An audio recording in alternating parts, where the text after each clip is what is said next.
আসসালামু আলাইকুম। তো আপনাদের মাঝে নিয়ে আসলাম আজকে ফিনিশিং কাজ ওয়েদার কোড বাইরের সাইড। তো অনেকেই এটা কথাগুলো শুনবেন, আপনাদের অনেকই কাজে লাগবে, এমনকি অনেক কিছু জানার আছে এখান থেকে। তো আপনারা অনেকে আছেন, প্রথম কথাগুলো বলি যে অনেকে আছেন যে বাইরের সাইডে আপনারা রং করতে চান না। বাইরের সাইডে রং না করলে ওয়ালগুলো অবশ্য ধসে ধসে পড়ে, ওয়ালের প্লাস্টারের থেকে বালু ছাইড়া দেয়। ওইটার কারণ হলো গিয়ে বৃষ্টিতে ভিজার পরে আপনার ওয়ালগুলো ঢ্যাম হওয়ার পর প্লাস্টার গুলো আস্তে আস্তে ছুইটা যায়, সিমেন্টের থেকে বালুর থেকে ছাইড়া দেয়, তার জন্য এরকম হয়। 2 নম্বর কারণগুলো হলো গিয়ে ভিতরে ভিতরের পাশ ড্যাম হয়ে যায়। আবার কিছু মানুষ আছেন যে শুধু ভিতরে প্লাস্টার করেন, বাইরে তো প্লাস্টার করেনি না, বাইরে প্লাস্টার না করার কারণে ইটগুলো ভিজা আরো বেশি মারাত্মক অবস্থা হয়ে যায়। তো বাইরের সাইডে প্লাস্টার প্লাস পাশাপাশি আপনারা রংটাও করে নেবেন। আর রং করতে না পারলে সিলার অবশ্যই 1 কোট বা 2 কোট সিলার মেরে রেখে দিবেন। তো মেন পয়েন্ট আসি।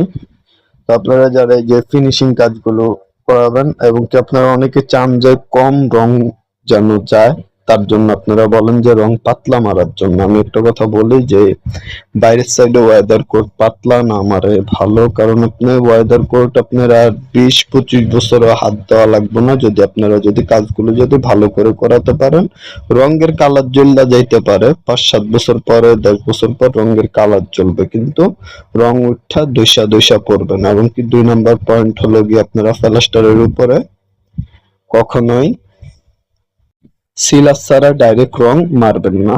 প্লাস্টারের উপরে ডাইরেক্ট রং মারবেন না, ডাইরেক্ট রং মারলে আপনার ওয়ালগুলো ছুঁইটা চলে আসবে। 3 নম্বর পয়েন্টের কথা হলো গিয়ে আপনারা কখনো বাইরের সাইডে পুটিং কাটবেন না, পুটিং কাটবেন না।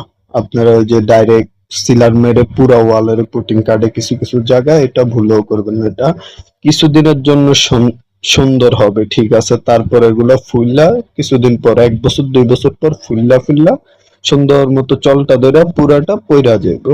পুটিং কখনো বাইরের সাইডে টিকসই হয় না। তো তার জন্য আপনারা এভাবে কাজগুলো করবেন। আর আপনারা অবশ্যই সিলার মেরে তারপরে গিয়ে হালকা পাতলা সিট পুটিং দিয়ে নিতে পারেন, যেগুলো বড় বড় ফুটা আছে ওগুলোর ভিতরে আপনারা সিট পুটিং গুলো কাটতে পারেন। ওই সিট পুটিং গুলো কাইটা দিলে তারপর আপনারা সিট পুটিং গুলো ঘষা দিয়ে আপনারা রং মারবেন। রং মারার পরে আপনারা ফিনিশিং কাজগুলো করবেন, যে ফিনিশিং কাজগুলো অনেক নিখুঁত ভাবে করবেন। আর ভিট থাকলে ভিট গুলো সুন্দর সুন্দর কালার দিবেন, বিল্ডিং এমনিতে ফুটে যাবে, দেখতে ভালো দেখা যাবে, ভালো লাগবে আপনাদের কাছে এরকম ভাবে কাজগুলো করলে। তো আপনারা এইভাবে কাজগুলো করার চেষ্টা করবেন। আর ফিনিশিং এর রঙের ভিতরে আপনারা প্রথম কোট রঙের ভিতরে ভালোভাবে কাজ করতে চাইলে 1 গ্যালন ফার্স্ট কোটে 1 ড্রাম রঙের সাথে 1 গ্যালন পানি মিক্স করবেন। আর ফিনিশিং আপনারা শুধু আঁশগুলো ভেঙে তারপরে গিয়ে কাজগুলো করবেন।